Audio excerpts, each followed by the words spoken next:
चलेगी। अच्छा, तो अगर यहाँ पानी आ जाए 4 फीट पे और यहाँ पे ऊपर जाए 4 फीट पे, तो 4 - 4 = 0, फिर पानी फ्लो नहीं होगा। ठीक है। अच्छा, इसी तरह यही सीन करंट के केस में भी है। अब इस तार में जो इलेक्ट्रॉन है वो कैसे फ्लो करेंगे? भाई फ्री इलेक्ट्रॉन है हमें पता है, लेकिन फ्लो कैसे करेंगे?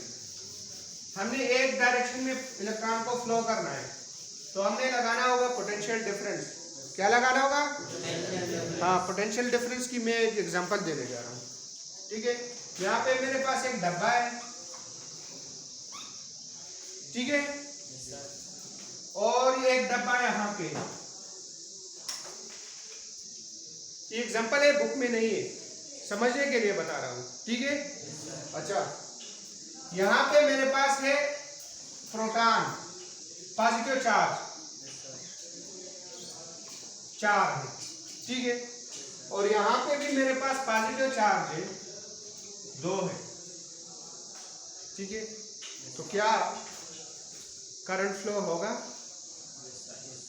करंट फ्लो बिल्कुल होगा। क्यों भाई? यहाँ पे पोटेंशियल ज्यादा है, यहाँ पे पोटेंशियल कम है। कितना? यहाँ पे है +4 और ये वहां पे है -+2, तो टोटल कितना हो गया? +2। ठीक है, यहाँ से एक इलेक्ट्रॉन, एक चार्ज जो है वो जाएगा यहाँ पे। ठीक है। अच्छा, यहाँ से जाएगा यहाँ पे। ठीक है, तो फिर क्या होगा? +3 -+3 = 0, तो पोटेंशियल 0 हो जाएगा, करंट स्टॉप हो जाएगा। हम कहते हैं कि बैटरी खत्म हो गई, बैटरी में चार्ज खत्म हो। ठीक है।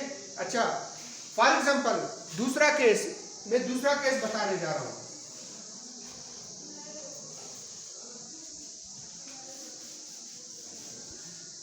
यहाँ पे 4 इलेक्ट्रॉन, 4 नेगेटिव, यहाँ पे 2 नेगेटिव, क्या करंट फ्लो होगा?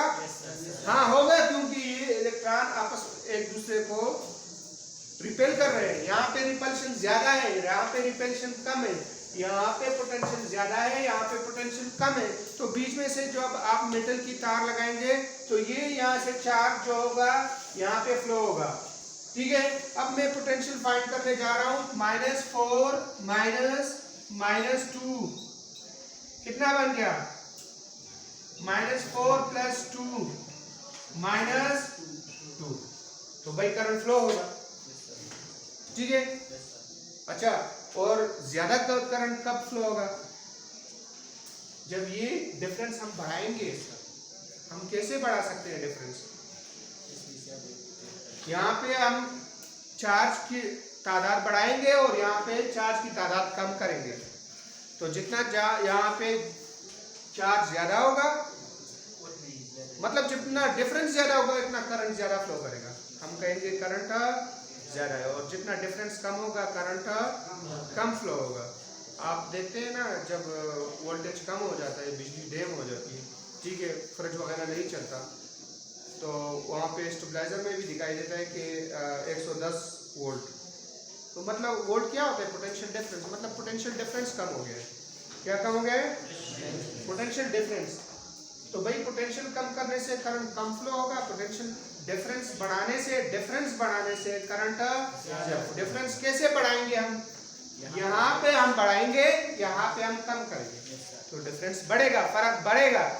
ठीक है। यहाँ पे मिसाल के तौर पर आप लगा ले भाई 1000 चार्ज कर ले, और यहाँ पे कर ले 0। ठीक है। अच्छा, यहाँ से एक नेगेटिव चार्ज जाएगा, ठीक है, लेकिन ये बात याद रखिए कि ये वाला नेगेटिव चार्ज यहाँ पे नहीं जाएगा, ये वाला जाएगा इस तार में, और तार से आगे एक चार्ज निकल जाएगा यहाँ। ठीक है। तो हम कहते हैं बिजली की रफ्तार बड़ी तेज है।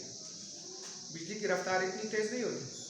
मिसाल के तौर पर अगर एक चार्ज बटन से बल्ब तक जाता है तो उसमें तकरीबन कम से कम 7-8 घंटे लग जाते हैं, लेकिन हम जो ही बटन दबाते हैं बिजली ऑन हो जाती है। क्यों भाई? इसकी एग्जांपल देने जा रहा हूँ मैं। एक लंबा पाइप लेंगे, और उसमें डाल दें वो क्या होता है बंटी, जिसे आप लोग बिलोर कहते हैं, ठीक है, उसमें डालें, फिल करें भाई लंबा पाइप है यहाँ से लेकर कराची तक, ठीक है। जब आप यहाँ से अगला बंटी डालेंगे इसमें, अगला बाल डालेंगे तो यहाँ से एक बाल गिर जाएगा, तो लोग कहेंगे यार स्पीड बड़ी तेज है, बड़ी स्पीड से आ रहा है। तो असल में ये वाला नहीं किया, आगे यहाँ अंदर जो था वो बाहर गिर गया। तो यहाँ पे जो चार्ज होगा, पहला इलेक्ट्रॉन यहाँ पे आएगा तो ये इसके साथ टकराएगा, ये इसके साथ, ये इसके साथ टकराएगा, इसके साथ, जो आखिर वाला इलेक्ट्रॉन होगा वो सिर्फ इस डब्बे में गिर जाएगा। बात आ रही है समझ? तो इसीलिए इसी वजह से बड़ी स्पीड से बिजली जाती है, ठीक है। अच्छा, तो फाइनली क्या होगा, यहाँ पे 3 इलेक्ट्रॉन रह जाएंगे और यहाँ पे भी 3, तो -3 -3, तो जवाब क्या होगा 0। तो हम कहेंगे बैटरी खत्म हो गई। 2 तरीके मैंने बताए करंट फ्लो के, मतलब एक जगह पे पॉजिटिव चार्ज रखो एक डब्बे में, दूसरे डब्बे में पॉजिटिव चार्ज थोड़े से कम रखो और बीच में तार लगा लो तो करंट फ्लो होगा, ठीक है। दूसरा तरीका कौन सा है, एक डब्बे में नेगेटिव चार्ज रखो थोड़े ज्यादा, एक डब्बे में नेगेटिव चार्ज रखो थोड़े कम, उससे कम, तो करंट फ्लो होगा। कब तक होगा, जब तक दोनों डब्बों में बराबर नहीं हो जाते। बात आ रही है समझ? अच्छा, अगर एक हम पॉजिटिव और हाँ अभी आ रहा हूँ, तीसरा तरीका कौन सा है और सबसे फास्टेस्ट तरीका, यहाँ पे मैं रखता हूँ पॉजिटिव,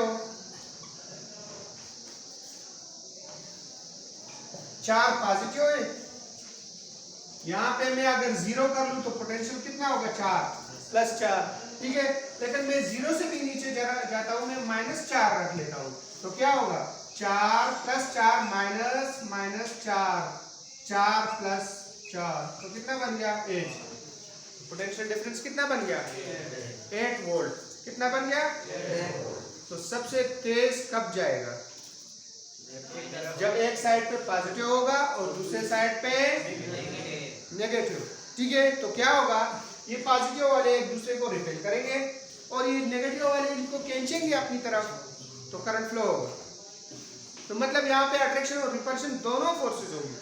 तो आपकी जो बैटरी होती है, जो सेल होते हैं, आप ये समझ ले, ऐसा होता नहीं है लेकिन ये समझ ले कि ये बैटरी का सेल है, ठीक है भाई। फिर सुने, ऐसा होता नहीं है लेकिन अभी बतौर एग्जाम्पल आप ये समझ ले कि बैटरी का एक सेल है और यहाँ पे क्या है, यहाँ पे पॉजिटिव चार्ज है, यहाँ पे नेगेटिव चार्ज है। अब ये पॉजिटिव और नेगेटिव ने अपने आप को स्टेबल करना है। स्टेबल कैसे करना है भाई, इन्होंने अपने आपस में मिलना है। क्यों मिलना है भाई, ये पॉजिटिव एक दूसरे को रिपेल कर रहे हैं और ये नेगेटिव भी एक दूसरे को रिपेल कर रहे हैं। ये चाहते हैं कि डिस्ट्रीब्यूशन इक्वल हो, मतलब 2-3 यहाँ पे पॉजिटिव और नेगेटिव हो, 2-3 यहाँ पे पॉजिटिव नेगेटिव हो, तो इनके बीच में रास्ता नहीं है, ठीक है। ये इस तरफ नहीं जा सकते और ये इस तरफ भी नहीं आ सकते, तो हम क्या कर लेते हैं, हम इसके साथ एक तार लगा लेते हैं। तो ये क्या होता है, यहाँ से पॉजिटिव चार्ज जाते हैं तार में और इधर घुस जाते हैं अंदर, यहाँ से नेगेटिव चार्ज निकलते हैं और इधर आ जाते हैं, ठीक है। तो फाइनली क्या हो जाता है, फाइनली यहाँ पे negative positive negative positive negative और यहाँ पे पॉजिटिव नेगेटिव नेगेटिव पॉजिटिव वगैरह। तो मतलब फिर स्टेबल हो जाता है करंट, इसमें हम खत्म हो जाते हैं और हम कहते हैं सेल डिस्चार्ज हो गया। पहले चार्ज था, अब डिस्चार्ज हो गया, मतलब सारा करंट इससे निकल गया, सारे इलेक्ट्रॉन निकल गए। अब होता क्या है, हम क्या करते हैं हम क्या है, इसके दरमियान हम कोई बल्ब वगैरह लगा लेते हैं। क्या लगा लेते हैं, बल्ब, ठीक है। तो बल्ब में क्या होता है, बल्ब के अंदर होता है छोटा सा फिलामेंट। तो ये इतने, अच्छा पहले जब इस तार में से ये चार्ज जाते हैं तो तार गर्म भी हो जाता है। क्यों भाई, क्यों गर्म हो जाता है, क्योंकि चार्ज आपस में टकराते हैं, चार्ज आपस में तो गर्म हो जाता है, ठीक है। अगर तार ज्यादा पतला हो तो फिर क्या हो जाता है, तार पिघल जाता है, फ्यूज हो जाता है। और क्या हो जाता है, फ्यूज, पिघल जाता है। लेकिन अगर तार मोटा हो तो वो सिर्फ गर्म हो जाता है। फिलामेंट में क्या होता है, फिलामेंट बनता है टंगस्टन से, फिलामेंट किसे कहते हैं? बल्ब के अंदर जो चीज़ होती है, जो तार होता है, ठीक है, उसकी खुसूसियत होती है कि वो ज़्यादा टेम्परेचर पे भी पिघलता नहीं, ठीक है। तो वहाँ पे जब चार्ज जाते हैं, उस जगह पे जब टकराते हैं आपस में, तो ये गर्म हो जाते हैं और गर्म होने की वजह से सुर्ख हो जाता है और सुर्ख होने की वजह से हमें रोशनी देता है, ठीक है। अच्छा, इसको हटा के आप कुछ भी बीच में लगा सकते हैं। कोई रेडियो लगा ले बीच में, फिर रेडियो चलेगा। कैसे चलेगा आगे बताएंगे आपको, ठीक है। इसको हटा के कोई टीवी लगा ले तो टीवी चलेगा। कैसे चलेगा आगे समझेंगे आप, ठीक है। और इसको हटा के कोई मोबाइल लगा ले, आपका मोबाइल चार्ज हो जाएगा। कैसे होगा आगे समझेंगे आप, ठीक है। तो ये सारा केस ये होता है, बात आ गई समझ। लेकिन अगर आप डायरेक्ट लगाएंगे तो क्या होगा?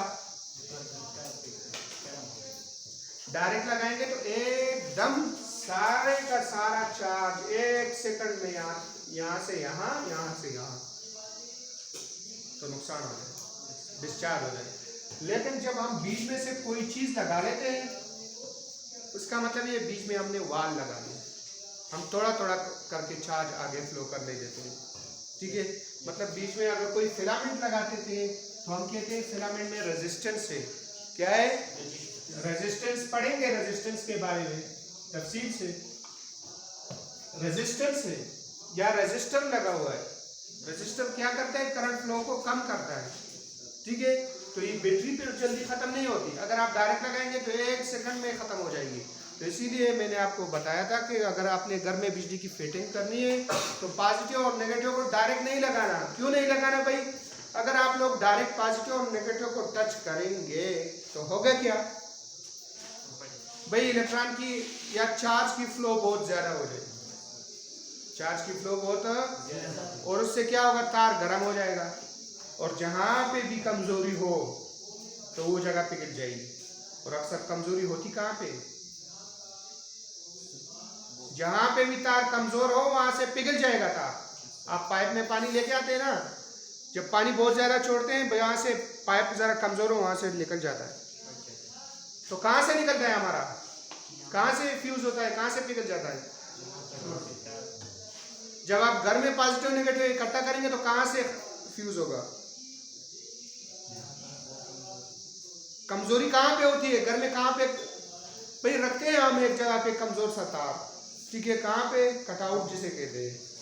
कटआउट में कमजोर तार क्यों रखते हैं? कि अगर दोनों आपस में मिल जाए तो जो जहां पिघलना है तो कटआउट का तार पिघले। और कटआउट की जगह पे आजकल क्या है? ब्रेकर। कटआउट को क्या करना पड़ता था? पहले निकाल के फिर उसमें फिर तार लगाना पड़ता था। तो अभी ब्रेकर आ गए। तो ब्रेकर क्या होता है? ब्रेकर के बारे में पढ़ेंगे कि कैसे काम करता है, ठीक है। तो ब्रेकर ट्रिप हो जाता है, ठीक है, फिर हम जाके उसको नीचे कर लेते हैं, ऊपर कर लेते हैं, ठीक है। अच्छा, इसके अलावा अगर कटआउट में भी हमने ज़रा मजबूत तार लगाया हो तो वो भी नहीं पिघलेगा। फिर कहाँ पे कौन सा तार पिघल जाएगा? जहाँ पर कोई जोड़ लगाएगा नहीं, वहाँ पे भी नहीं होगा बोल्ट में भाई। उसके बाद खतरा है ट्रांसफार्मर के लेंस, और लेंस इसीलिए लगाते हैं और वो आप लोगों का तजुर्बा भी है भाई। जहाँ पे भी पॉजिटिव और नेगेटिव को आप डायरेक्ट मिलाएंगे, डायरेक्ट का मतलब ये कि बीच में से ये चीज़ हटा के आप डायरेक्ट इस तरह लगाएंगे तो बहुत ज़्यादा चार्ज फ्लो होगा, और बहुत ज़्यादा चार्ज फ्लो होने की वजह से तार बहुत गर्म पड़ जाएगा, ठीक है। क्यों गर्म होगा भाई? चार्ज आपस में टकराते हैं, ठीक है। जब दो चीज़ें टकराती हैं तो फ्रिक्शन करते हैं, फ्रिक्शन की वजह से आप इस तरह कर लें, ये गर्म हो जाती है। फ्रिक्शन की वजह से वो चीज़ गर्म हो जाती है, ठीक है।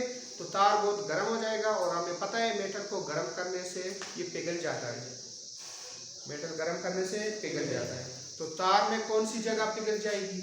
तार में जो कमज़ोर जगह होगी वो पिघल के ख़त्म हो जाएगी, ठीक है। और कमज़ोर जगह बनानी चाहिए। स्टेबलाइजर में कमज़ोर जगह होता है फ्यूज़ उड़ जाता है उसका। फ्यूज़ के अंदर ऐसा तार लगाया होता है जो थोड़ी सी गर्माइश में पिघल जाता है, ठीक है। और इसके अलावा जो लिंक्स है, ट्रांसफार्मर के लिंक्स इसीलिए लगाते हैं कि आगे अगर दो तार आपस में जुड़ जाएं तो लेंस उड़ जाता है। बात आ गई समझ? अच्छा, आपको पता चल गया करंट क्या होता है, कैसे फ्लो करता है, कैसे आगे जाता है, सारा प्रोसेस समझ आ गया करंट का? ठीक है, तो इंशाल्लाह हम कल से आगे स्टार्ट करेंगे। ठीक है।